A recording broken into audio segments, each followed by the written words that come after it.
I noticed that, like, yeah, well, people, it's the culture. It's the culture. People learn to take more than they give, and I'm learning not to be upset at people for that reason.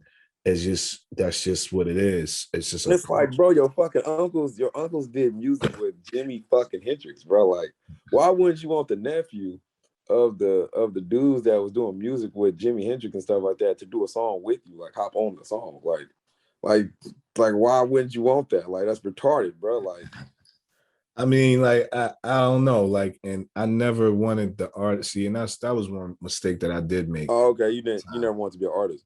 Well, no, I it wasn't that. It was just I was happy in my position, and I didn't feel like my position was unstable. Are you still there? Okay.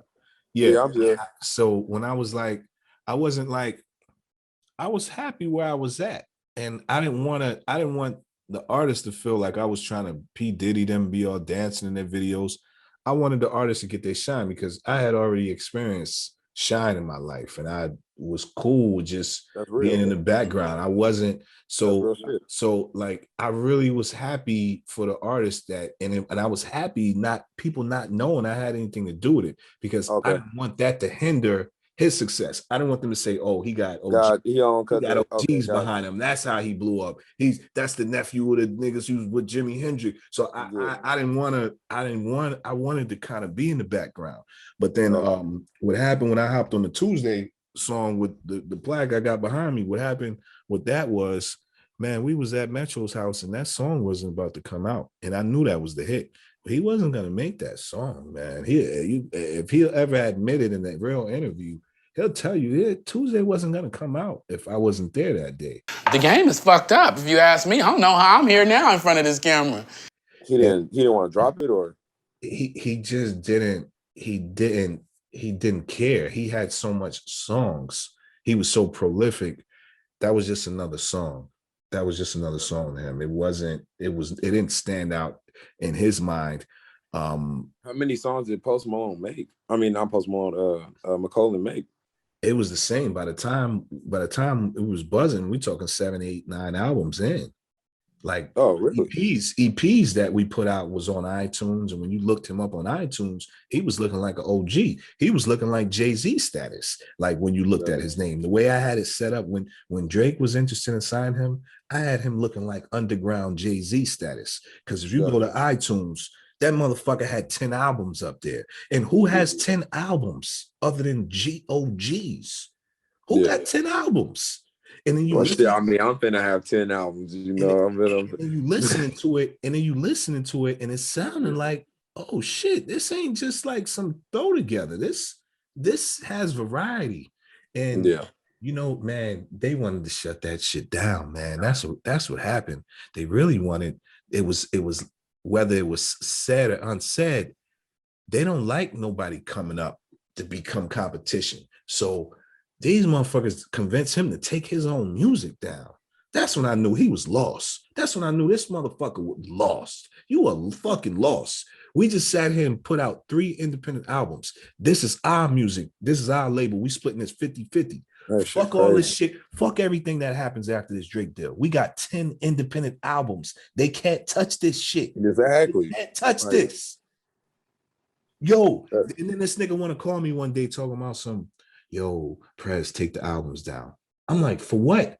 They saying it's just kind of cloud in the Tuesday release. It's cloud in the Tuesday release. so And then, basically, they hit him with some industry mumbo jumbo and got him to take down this shit. you know, I seen your video too. You said the biggest secret in the music industry is that you got to make 25 music videos, and I counted to that like, oh, well, I'm already at 4, so all I gotta do is make 21 more music videos. I already got like hella projects. yeah, and it's really no set number. But what I was trying to say was, if you get to the point where you at that amount of videos, you're gonna see some progress. You're gonna see a dent. You're gonna get some type of momentum. It's just most people will never make it that far, and that's what I'm Why? saying. Why you say that? It takes work. It takes money. Like after a lot of some people, after 1-2 years of doing this shit, they be ready to quit. They ready to quit. Like, and even like the third year of the McConen project, like I was getting to the point where I just like, this nigga ain't about to blow up. Yo, I said, yo, Cab, yo, do you know your extended family here? This is my cousin. This is IOP. He was so blown away. I was telling Phoenix, I was so excited that Cavalier represents the streets. He's the young streets. He's coming to us, not even knowing that Phoenix is IOP. Telling us about Makonnen and IOP. It was great to get the update. It just shows the work that the family's been doing.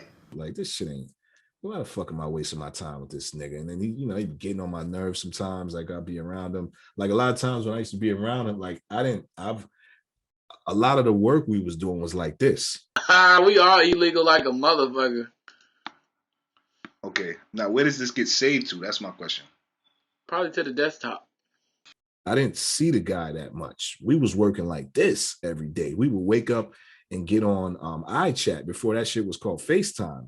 And me, him, my brother. And that was when I was running the website. So we would be putting up content on the website between the times where we didn't have a music video for him. So we had people coming to the website every day, just eating up our content.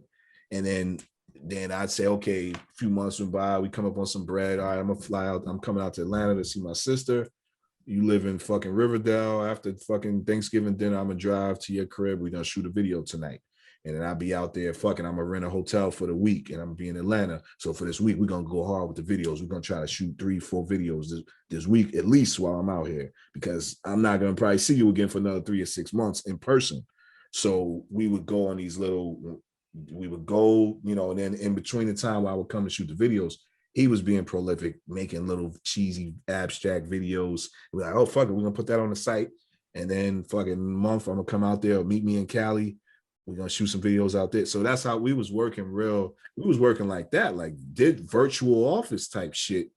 And then, but when we would get around each other, you would start being around someone too long. You're like, oh, this motherfucker's starting to irritate me. You start seeing people the real them complain, a diva, motherfuckers acting like a diva and shit, and it'd be irritating and shit. And he's like, damn, I'm ready to get away from this motherfucker.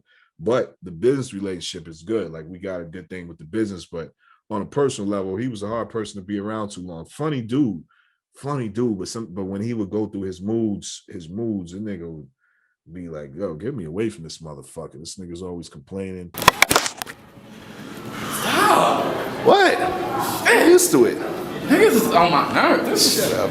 This is that shit that I don't want. Shut up. This is what it's gonna be. No, this is what I don't fucking want. Real narcissistic kind of dude, kind of vibe sometimes, but family. It's like you take it with a grain of salt. Like we all got our issues, so we don't judge or look down upon, and we accept each other for who we are. Motherfucker complain a lot, we know he complains a lot, and we accept it. You know what I mean? We don't. You know what I mean? Like, it's just like, man, whatever. That's my crazy, bro. You was really trying to help that man. That is crazy. Yeah, I mean, all you're just trying to do is help him. We did it though, man. We did it. I mean, it just what goes up must come down. It's funny the song was called "Goin Up" because what goes up must come down. And yeah, went up and this shit came right back down. I mean, and that's what happened with his career. And I mean, his life right now, it'll never be the same. He's always gonna eat off that shit. And he's blessed right now. And I look at it as a success. I don't even look at, like, for years after it happened, it was I would wake up and it was a pain inside of me. Not a pain, but just knowing, like when it's almost like it's like crypto. It's like when you sell too fast on the crypto, or you had a lottery ticket and you lost it. It's that feeling of, damn, what it could have been. And you just imagine where your life would be had it played out how you planned it. But that was my plan. You know what I mean? That obviously wasn't his plan. So for me to kind of dwell on, well, this was my plan, and then it's like I can't dwell on this shit, man. I gotta take the lesson and I gotta move forward positively, and I gotta reflect and take the good with the bad,